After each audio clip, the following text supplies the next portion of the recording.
Apakah ini tanda-tanda ramalan Jayabaya sedang terjadi? Apakah DPR sedang berada di ujung tanduk?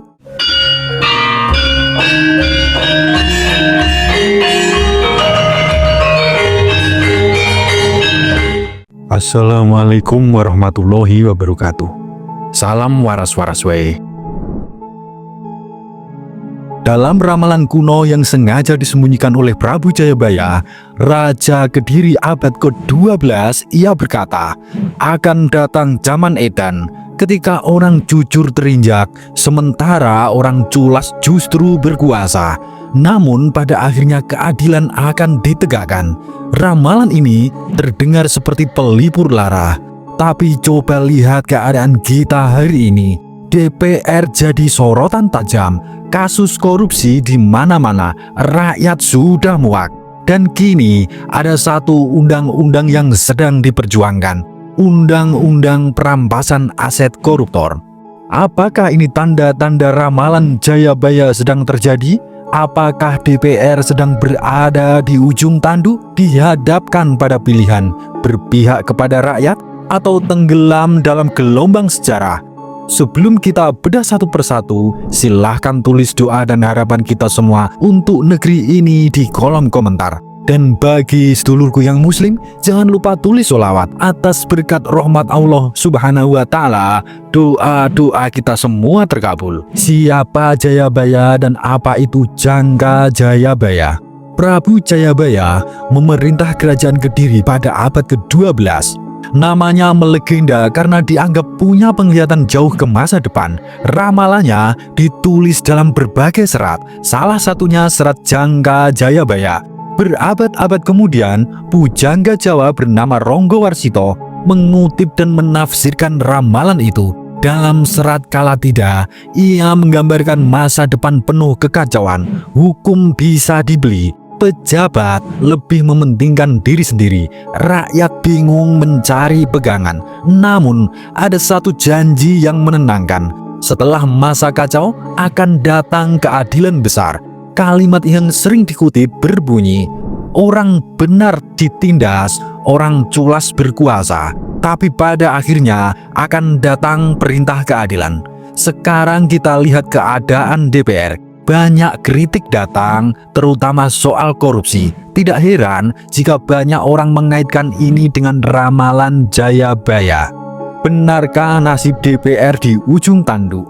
Hari ini DPR sedang berada di persimpangan jalan. Rakyat mendesak keras agar RUU Perampasan Aset Koruptor segera disahkan. Kenapa begitu penting? Karena selama ini, meski pelaku korupsi di penjara, hartanya sering lolos. Uang triliunan rupiah lenyap, sementara rakyat menanggung hutang negara. Presiden Prabowo sudah terang-terangan mendukung RUU ini. KPK pun mendesak DPR untuk segera membahasnya. Tapi bola panas ada di Senayan. Jika DPR menunda, citra mereka akan makin runtuh. Inilah yang disebut Jayabaya Tondo Nagoro bakal owah. Tanda bahwa negara sedang masuk masa perubahan besar. DPR harus memilih berpihak kepada rakyat atau kehilangan wibawa. Dan inilah 5 tanda Undang-Undang Perampasan Aset Koruptor akan segera disahkan. Mari kita lihat tanda-tanda yang menunjukkan bahwa undang-undang ini kemungkinan besar akan lolos. Yang pertama, masuk prolegnas prioritas 2025. RUU ini bukan sekedar wacana, ia sudah resmi masuk daftar prioritas DPR. Artinya harus dibahas di tahun ini. Yang kedua, dukungan presiden dan pemerintah. Presiden Prabowo menegaskan bahwa korupsi musuh utama bangsa. Dengan koalisi besar yang mendominasi DPR, sulit bagi parlemen untuk menolak tanpa menanggung risiko politik. Yang ketiga, inisiatif datang dari DPR sendiri. Ketua Balik DPR menyatakan RUU ini akan jadi usulan DPR. Kalau DPR sendiri yang mengusulkan, peluang lolos lebih besar karena mereka merasa punya peran. Yang keempat, tekanan dari KPK dan rakyat. KPK menyebut undang-undang ini sangat mendesak. Di luar, mahasiswa dan masyarakat terus melakukan aksi. Jayabaya menulis, yen rakyat wis podo kumelun, iku tondone owah-owahing nagoro. Jika rakyat sudah bergerak bersama, tanda perubahan besar sudah dekat. Yang kelima, draft teknis sudah siap. Pasal demi pasal sudah disusun, termasuk soal pembuktian terbalik. Jadi, bukan sekedar ide, tapi sudah bisa langsung dibahas dan diputuskan. 5 tanda ini menunjukkan jalan menuju pengesahan undang-undang perampasan aset makin terbuka. Dan apakah resiko besar yang mengintai bangsa ini? Meski terlihat positif, kita harus waspada. Undang-undang ini bisa jadi pedang bermata dua. Ada risiko pasal karet yang bisa digunakan untuk menjatuhkan lawan politik. Ada juga risiko pelanggaran prinsip hukum, misalnya mengabaikan praduga tak bersalah. Ronggo Warsito sudah memperingatkan dalam serat kala tidak. Puniko jaman edan, yen ora eling lan waspodo, bisa kalbu wong kang gilo. Artinya, jangan gegabah. Kalau undang-undang ini dijalankan tanpa hati-hati, bisa jadi justru alat penindasan. Karena itu, rakyat tidak boleh lengah. Pengesahan undang-undang hanyalah langkah awal. Pengawasan rakyat harus terus berjalan. Jayabaya menggambarkan hidup sebagai siklus. Masa keemasan, masa keruntuhan, lalu masa kebangkitan. Hari ini kita mungkin masih berada di masa keruntuhan ketika korupsi merajalela, tapi tanda-tanda kebangkitan sudah tampak. Rakyat menuntut keadilan, pemerintah mendukung, DPR makin terpojok.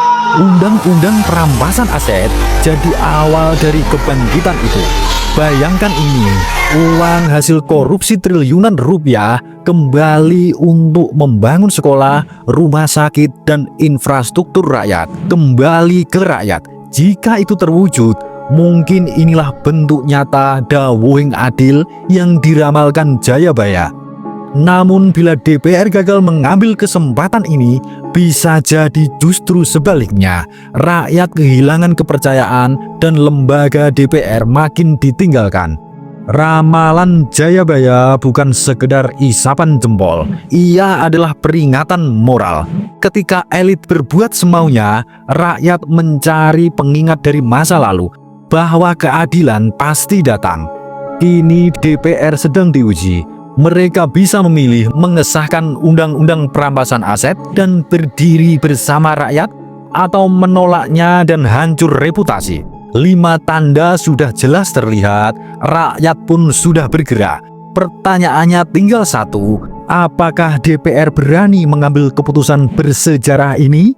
Suradira Jayaningrat lebur dening pangastuti. Wassalamualaikum warahmatullahi wabarakatuh.